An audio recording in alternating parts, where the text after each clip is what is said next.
गज और ग्रह की कथा। श्री सुखदेव जी ने कहा, हे राजन, त्रिकुट नामक एक प्रसिद्ध पर्वत है जो चारों ओर क्षीर सागर से घिरा हुआ है। अत्यंत शोभाशाली तथा 10 सहस्त्र योजन ऊंचा और इतना ही चारों ओर फैला हुआ है तथा जो स्वर्ण, चांदी और लोहे के 3 शिखरों से समुद्र, आकाश तथा दिशाओं को प्रकाशित करता है। वह अनेक रत्नों और गेरिक धवराओं से विचित्र नाना प्रकार के वृक्षों एवं लताओं से युक्त अपने अन्य शिखरों तथा जल की झरझर ध्वनि से भी संपूर्ण दिशाओं को शोभित बनाता है। उस पर्वत के चरण रूपी अधोभाग को समुद्र की लहरियां प्रलाक्षित करती रहती हैं और पर्वत उद्यान द्वारा हरित वन वाले मरकतमणि के वन खंडों को फैलाकर पृथ्वी को श्यामल बना देता है। उस पर्वत की कंदराएं क्रीड़ा कर रहे सिद्ध, चारण, विद्याधर, महानाग, किन्नर तथा अप्सराएं से सेवित है। उस पर्वत पर जब संगीत की सुंदर ध्वनि से कंदराएं प्रतिध्वनित होती हैं तब उच्च कोटि के सिंह आशंका से चारों ओर गरजने लगते हैं तथा वह नाना प्रकार के वन्य पक्षु समूह और द्रोणियों से शोभित तथा विचित्र विचित्र वृक्षों से युक्त और देव उद्यानों में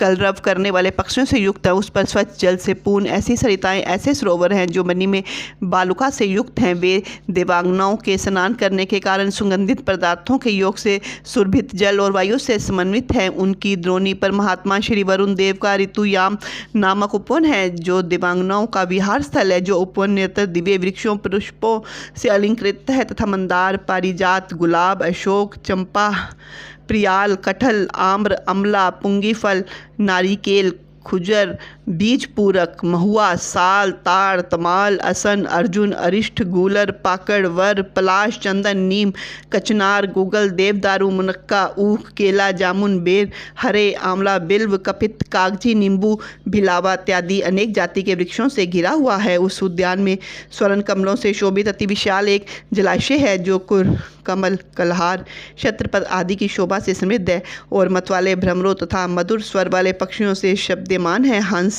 करंडव, चक्रवाक, सारस आदि से भी व्याप्त तथा जल, मुर्ग, कोकिल तथा चातक के समूह से कुंजित रहता है जो मछलियों और कछुओं के चलने से चलायमान कमलों के पराग से युक्त एवं कदम, बेंत, नरकट, नीम, कदम्ब और अशोक आदि से आवृत है। कुंद, कुरवक, अशोक, शिरीष, कुरज, इदगी, कुब्जक, स्वर्णमुखी, नागकेशर, जूही, चमेली, कमल, माधवीलिता तथा अन्य प्रकार के तट में उत्पन्न सब ऋतुओं में फूलने फलने वाले वृक्षों से शोभित है। एक बार उस पर्वत में रहने वाला गजराज बहुत सी हथनियों के साथ घूमता हुआ वहाँ आया और आकर उसने अनेक बांस और बेंत के कंटक युक्त विशाल गुल्मों एवं बड़े वृक्षों को छिन्न भिन्न कर दिया। उस गजराज के मंद गंध को सूंघकर सिंह, व्याघ्र आदि अन्य गजराज, सर्प, गेंडा, अजगर और कृष्णवन के मृग, शरभ, चमर वाली सुरभि गायें आदि हिंसक पशुगण भयभीत होकर भागने लगे, जिसके अनुग्रह से भेड़िया, शूकर, महिष, भालू, शाही, श्वान, गीदड़, बंदर तथा हरिण आदि अन्य छोटे पक्षु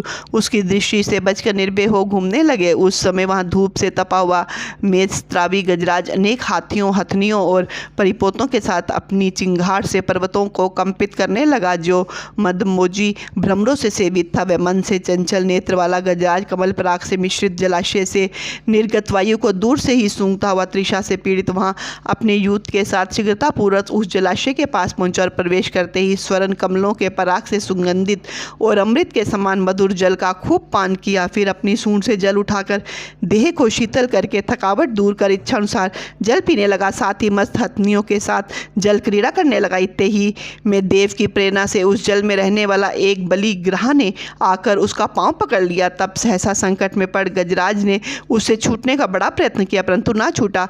बलिग्रह उसे और भी गहरे जल में खींच ले गया। यह देख गजराज की हथनियां और उसके साथ के अन्य साथी चिंगाड़ने लगे।